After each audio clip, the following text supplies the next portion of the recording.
안녕하세요. 막막한 상황 가운데서도 가장 먼저 하나님을 찾고 의지하는 여러분이 되시길 바랍니다.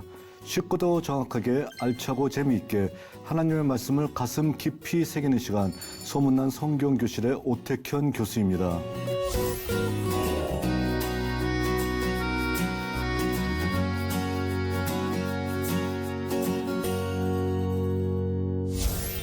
지난 시간에 나눈 내용 기억하시나요? 스바냐와 암흑기 탈출에 대해서 저희들이 살펴보았습니다. 오늘 나눌 내용은 나훔과 니느웨의 멸망입니다.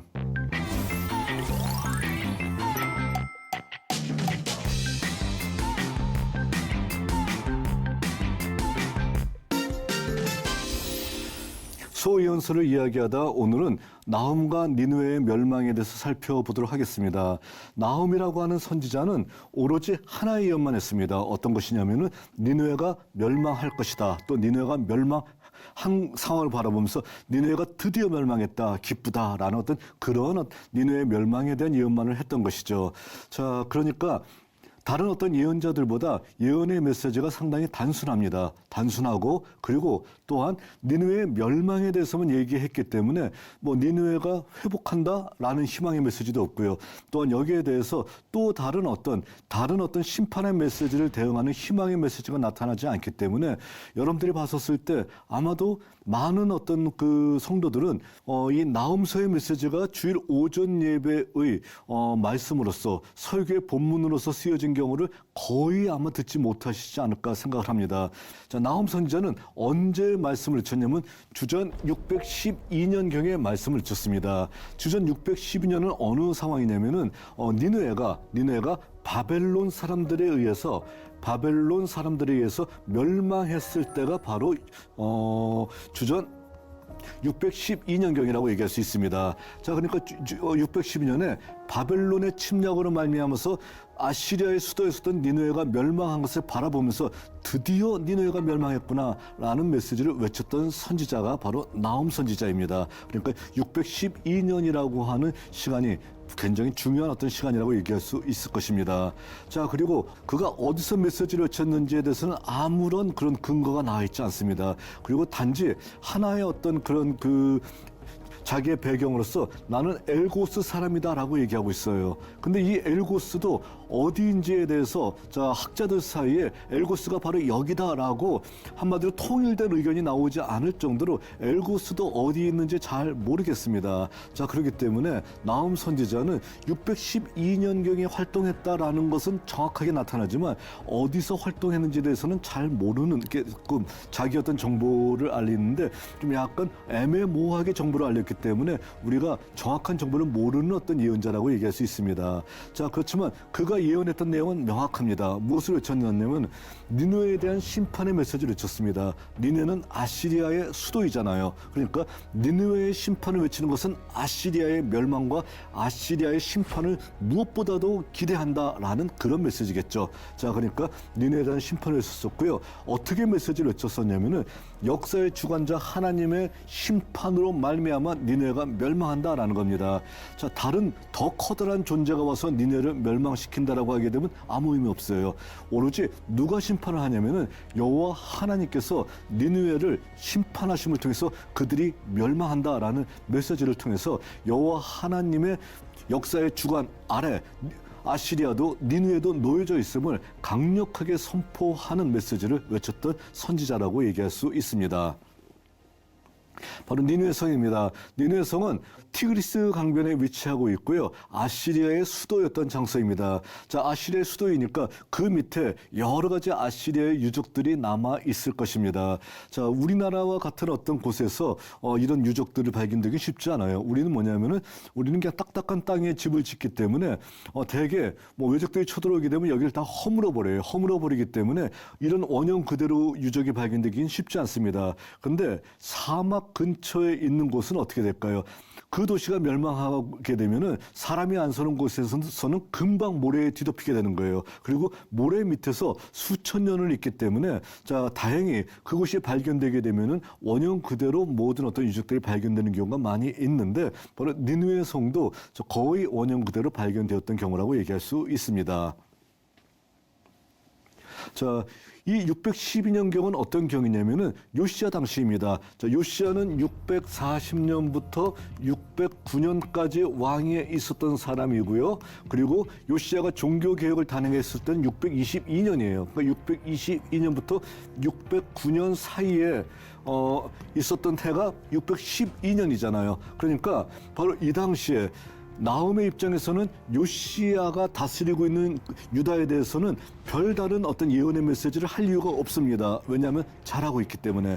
그런데 이 당시에 어떤 일이 벌어지냐면은 바로 요시야 당시에 아시리아가 쇠퇴기에 접을게 되었다는 거예요. 자, 그래서 아시리아가 아슈르바니팔이라고 하는 왕 당시에 마지막으로 부흥기를 가진 다음에 그 이후에 아시리아가 조금씩 쇠퇴해서 멸망기로 접어들게 되는 어떤 시대였었습니다. 자, 아시리아는 약해지는데 그 당시 바로 유프라테스강 하류에 있었던 바벨론이라고 하는 나라는 더욱 강력하게 됩니다. 우리 세계사에서 등장하고 있는 신바벨로니아 제국이 바로 성경에 등장하는 바벨론 왕국이죠.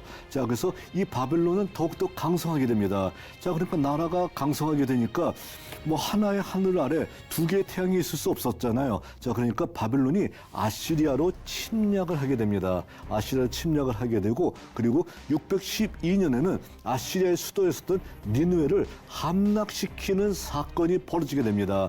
그러니까 아시리아의 수도인 니느웨가 바빌론에 의해서 함락되는 사건을 보면서 말씀을 외쳤던 선지자가 바로 나훔 선지자라고 얘기할 수 있다는 것입니다. 자, 그러니까 나훔 선지자의 메시지는 굉장히 이 시대, 바로 니느웨 함락이라고 하는 이 상황을 우리가 반드시 염두에 두고 메시지를 우리가 읽어봐야 된다는 것이죠. 자, 우리 같으면 어떻게 될까요? 우리 같으면 아시리아의 굉장히 침입을 받았었고요. 우리를 괴롭혔던 아시리아가 어쨌든 바벨론이라고 하는 더 커다란 강대국에 의해서 멸망당하는 사건을 바라본다라고 하게 되면은 어떤 것이 벌어질까요? 이후의 역사가 어떻게 될는지 그건 아직까지 잘 모르겠습니다. 바벨론이 마지막에 아시리아를 물리친 다음에 유다로 쳐들어오는 상황이 후에 일어날지 안 일어날지 아직 판단하지 못한 상황 속에서 일단 유다를 괴롭혔던 아시리아의 멸망은 유다에게 있어서는 희소식이 될 수 있거든요. 그러니까 그 희소식을 듣고 반응했던 선지자가 나훔 선지자라는 것입니다. 그럼 나홈의 구조는 어떻게 될까요? 자, 잘은 모르겠지만 일관되게 아시리아가 멸망하고 그리고 니느웨가 멸망했다는 소식에 대해서 기뻐하는 예언으로 가득 차 있을 것 같습니다. 자, 봤었을 때 처음에 자기를 소개하는 서원이 있고요. 그 다음에 보복하시는 하나님의 진노가 있습니다.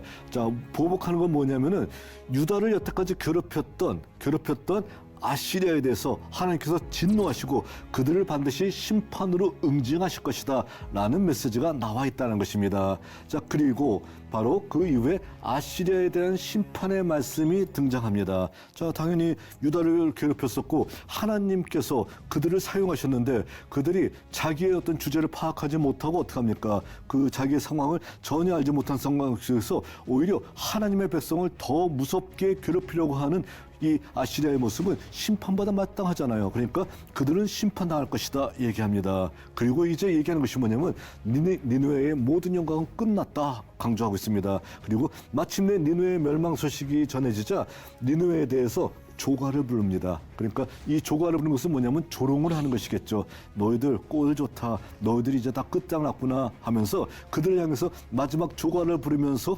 끝나고 있는 모습이 나훔의 모습입니다. 근데 하나 좀 이상합니다. 나훔이라고 하는 선지자의 이름의 뜻은 무엇이냐면은 나훔은 바로 위로라는 뜻이에요. 위로. 자, 위로의 메시지가 나와 있질 않네요. 자, 여러분들이 가버나움이라고 하는 그런 어떤 신약의 도시를 여러분들이 알고 계시나요? 예수님께서 많이 활동하셨었던 갈릴리의 도시잖아요. 그 도시가 뭐냐면 크파르나훔이라고 하는 히브리어로 나와 있습니다. 뭐냐면은 바로 위로의 마을이란 소리예요. 그러니까 나움은 위로란 뜻인데 위로의 마을이라는 뜻으로서 등장하고 있습니다. 그러니까 나움이라는 사람의 이름이 한마디로 얘기해서 위로인데 위로의 메시지는 전혀 나타나 있지 않아 보입니다. 자, 이유가 뭘까요? 자, 나홈에서의 위로 메시지가 전혀 없지만 위로가 있다는 겁니다. 어디에 있을까요? 자, 아시리아를 대해서는 이렇게 심판의 메시지를 외치지만 아시리아가 멸망함을 통해서 누구를 위로하고 있는 겁니까? 유다 백성들을 위로하고 있잖아요. 유다 백성들에게 봐라, 아시리아가 드디어 멸망했다. 하나님의 역사가 드디어 임하셨고 이제 우리가 그들의 어떤 그런 마수로부터 벗어나게 되었고 우리에게 이렇게 기쁨의 시간이 왔다라는 바로 위로의 메시지를 백성들을 향해서 그의 이름같이 외쳐지고 있는 것이 나홈서의 메시지라고 얘기할 수 있다라는 것입니다. 자, 그러니까 바로 이런 어떤 구조를 통해서 자, 시종일관 아시리아가 멸망할 것만을 외치고 있는데 자, 이것 때문에 아무리 봐더라도 나홈은 전형적인 구약의 예언자 같아.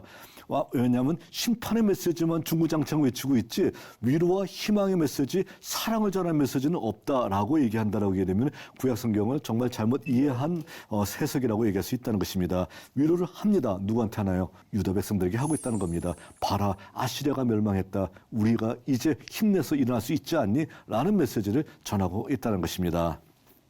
자, 나홈서의 배경입니다. 니느웨에 대한 경고, 곧 엘고스 사람 나홈의 묵시의 글이다 되어 있습니다.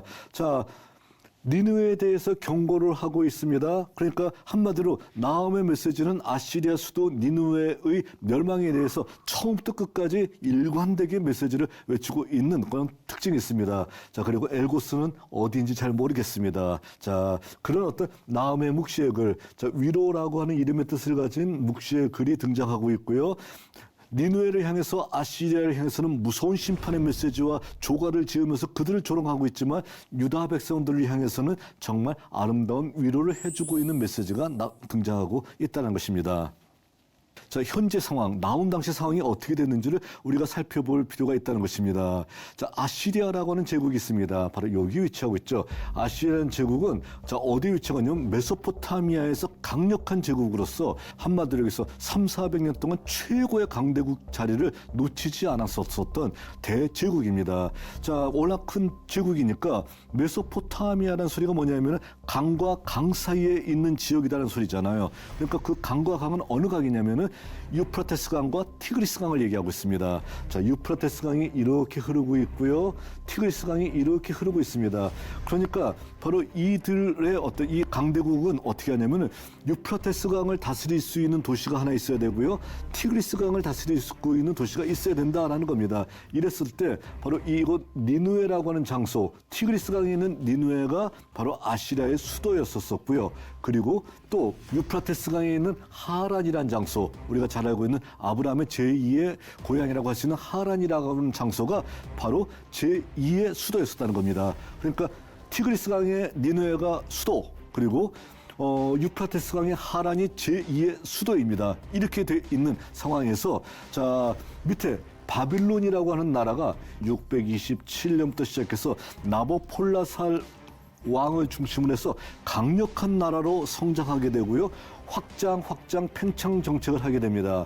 바로 그때 아시리아는 약해지고요. 아시리아가 속수무책으로 바벨론의 침략을 당할 수밖에 없는 상황이 되었다는 것이죠. 자, 그래서 어떤 일이 벌어지나요? 612년에 니느웨가 아시리아에 의해서 함락당하게 됩니다. 그리고 아시리아는 하란으로 수도를 옮긴 다음에 최후의 어떤 항전을 준비합니다. 항전을 준비하면서 이곳에 있는 이집트 사람들에게도 그 도움을 청해서 자, 우리 좀 도와줘 해서 이집트의 바로 느고가 아시리아를 돕기 위해서 올라옵니다. 그리고 그 와중 속에서 무깃도에서 아시리아를 돕기 위해서 올라가고 있는 이집트의 바로 느고의 군세를 막다가 요시야 왕이 전사하는 사건이 609년에 벌어지게 되는 것이고요.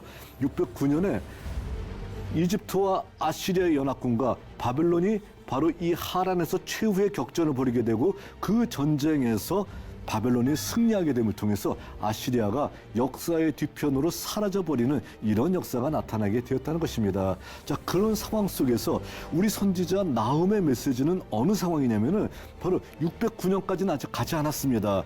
아시리아가 완전히 멸망하지는 않았었지만 아시리아의 수도인 니느웨가 멸망하는 모습을 바라보면서 아시리아가 드디어 수도가 무너졌다. 아시리아가 조만간 멸망한다. 아시리아, 너가 많은 주변 나라들을 그렇게 괴롭히더니 드디어 너희가 망하게 되었구나라고 하면서 아시리아에 대해서 니느웨의 멸망을 바라보면서 정말 기쁨의 메시지를 외쳤던 선지자가 바로 나홈이라고 얘기할 수 있다는 것입니다. 그러니까 이와 같은 아시리아와 바벨론의 상황을 우리가 살펴보게 되면 바로 이 나홈의 메시지를 훨씬 더 쉽게 이해할 수가 있다라는 것이죠. 자, 이럴 때 보복하시는 하나님이 등장합니다. 자, 여호와는 질투하시며 보복하시는 하나님이시다 강조합니다. 여호와는 보복하시며 진노하시되 자기를 거스르는 자에게 여호와는 보복하시며 자기를 대적하는 자에게 진노를 품으시는 분이 바로 여호와 하나님이시다라는 것을 얘기하고 있습니다. 자, 그러니까 자기를 거스르는 자에 대해서 보복하시고 또한 하나님을 대적하는 자에게 진노를 품으시면서 그들을 심판하시는 분이 하나님이시다라고 얘기하고 있어요. 자, 그런데 하나님께서 누구에게 보복하실 것을 얘기하고 있냐면은 아시리아입니다. 아시리아 그리고 그의 수도였었던 니느웨를 향해서 하나님은 보복하신다라는 말을 얘기하고 있다는 거예요. 근데 왜 하나님께서 보복하시냐는 거예요. 바로 자기를 거스리고 여호와를 거스리고 여호와를 대적했기 때문에 그렇다는 겁니다. 자, 그러면은 한마디로 아시리아나 니느웨가 자기 어떤 주제를 알았으면 이렇게 하진 않았을 텐데, 자, 예전부터 하나님께서 말씀하셨던 대로 그는 하나님께서 이용하시는 도구에 불과했었는데 그 도구가 바로 주인에게 덤비고 그에게 대적하는 역사가 일어났기 때문에 하나님께서 그들을 처단하신다라고 하는 이런 예언을 할 수밖에 없었다라는 것입니다. 이사야 10장 5절에 보게 되면 우리가 중요한 어떤 예언의 말씀을 이미 한 걸 우리가 살펴볼 수 있습니다. 뭐냐면은 아시리아를 가리켜서 아시리아는 하나님의 진노의 막대기다라는 거예요. 자, 아시리아는 어떤 존재냐면은 그들이 강해서 모든 역사를 일으키는 그 존재가 아니라 하나님의 손에 그 붙잡힌 막대기에 불과하다라는 거예요.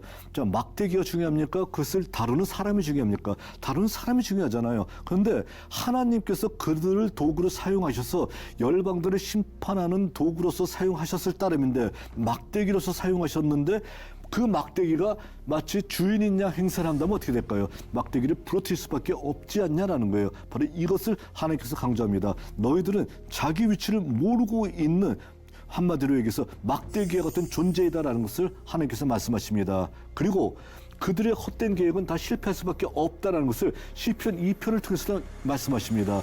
어찌하여 민족들이 분노하며 민족들이 모여서 헛된 일을 다 경영하고 있는가라는 거예요. 그러니까 그들이 헛된 일을 경영하는 것이 뭐냐면 여호와와 그 기름 부음 받은 자를 우리가 어떻게 하면 해야 할까라고 모든 어떤 그런 획책을 할 때 어떻게 표현하고 있습니까? 시인은 멋있게 표현하고 있죠. 하늘에 계신 자가 웃으시며 저희를 비웃으시리로다 라고 표현하고 있습니다.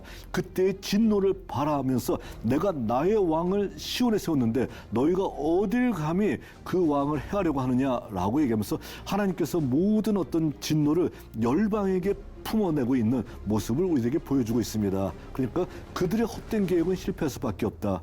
아시리아가 하나님에게 대적하려고 하게 되면 그들의 모든 계획은 실패할 수밖에 없어라는 메시지를 강력하게 외치고 있다는 겁니다. 그러면서 또한 이사야에서 강조하는 것이 뭐냐면 그러므로 주께서 주의 일을 시온산과 예루살렘에서 다 행하신 후에 아스루 왕의 완악한 마음에 열매한 높은 눈의 자랑을 벌하실 것이다 얘기합니다.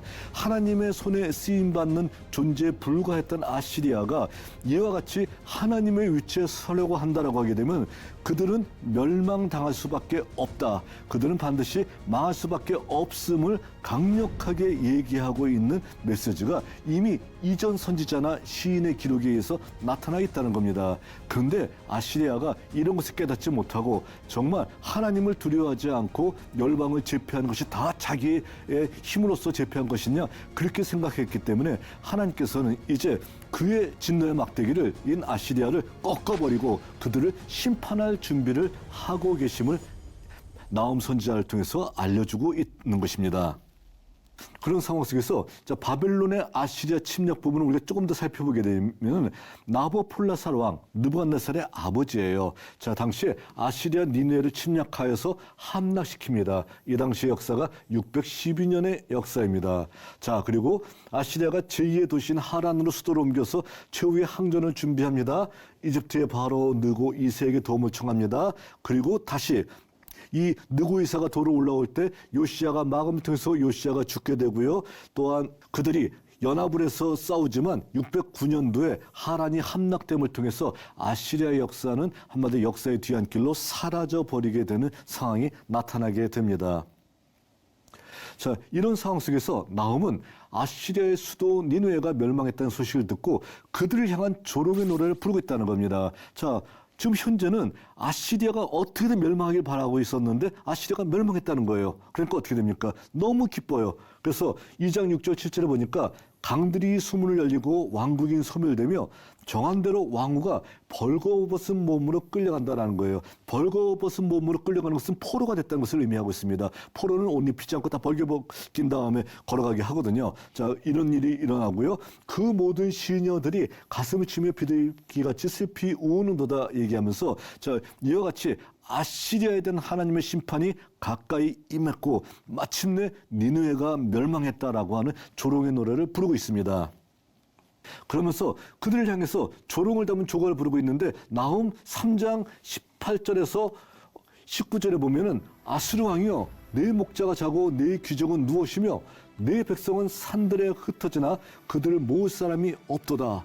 또 내 상처는 고칠 수 없고 네 부상은 중하도다.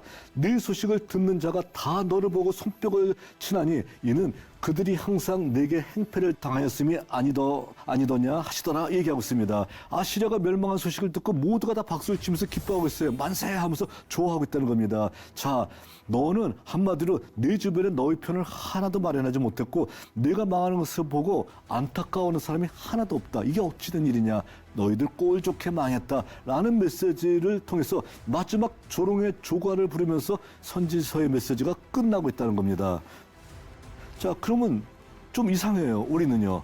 자, 뭔가 좀 허전합니다. 왜 그러냐면은 자, 사랑의 종교인 기독교에서 합당한 외침이냐라는 거예요. 아무리 아시리아지만 그들이 망했을 때 꼴 좋다, 망하니까 좋다라고 얘기하게 되면은 이게 합당한 것 아니지 않느냐라고 생각합니다. 그러니까 아무리 아시리아라고 하더라도 멸망당하는 아시리아를 향해 너무 심한 조롱과 저주의 외침이 아닌가라고 우리가 생각할 수 있다라는 겁니다. 자, 이건 너무 좀 한 거 아닙니까? 라고 생각할 수 있고요. 여기서 한 걸음 더 나가면 항상 이렇게 얘기합니다. 그러니까 구약은 사랑이 없고요 하면서 구약은 심판과 공의만 있는 성경이 구약 아닙니까? 라고 얘기하는데 이렇게 얘기하는 사람은 구약을 정말로 이해하지 못한 사람이라고 할 수 있습니다. 아니죠. 이게 절대로 아니에요. 자, 그럼 어떤 것일까요?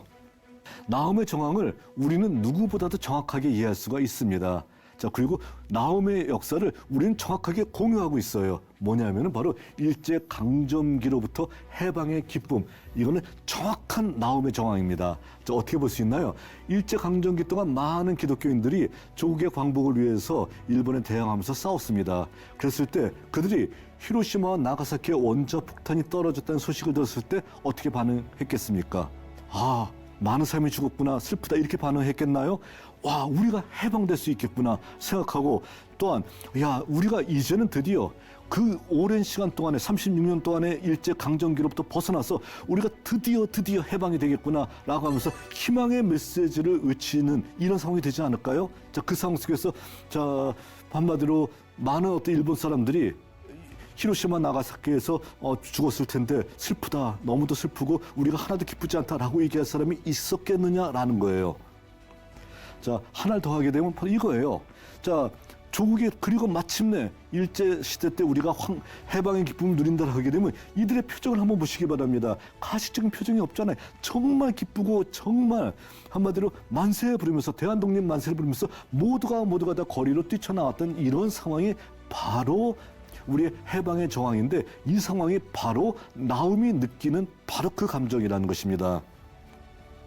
그렇기 때문에 당시 상황에서 우리 민족이라고 하게 되면 누구라도 망해가는 일본의 모습을 바라보면서 기뻐했지 그들을 불쌍히 여겨달라 기도하지는 않았을 것입니다. 저 같아도 그랬을 것 같아요. 여러분은 어떨까요? 아마도 일본 사람이나 토착외국 빼놓고는 아마도 다 이와 같이 제 의견에 동의할 것 같습니다.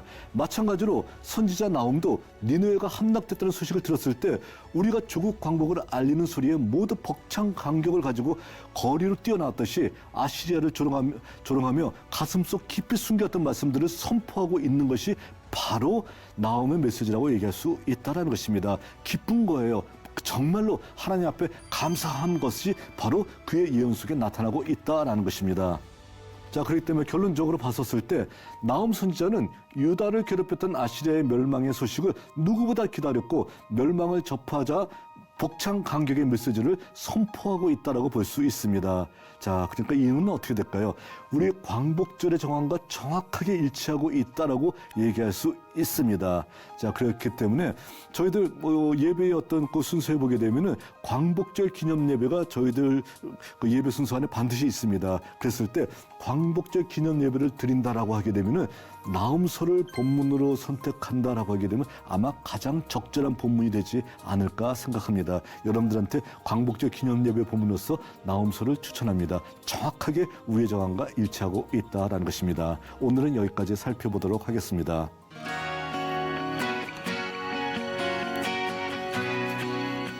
여러분, 유익한 시간이 되셨나요?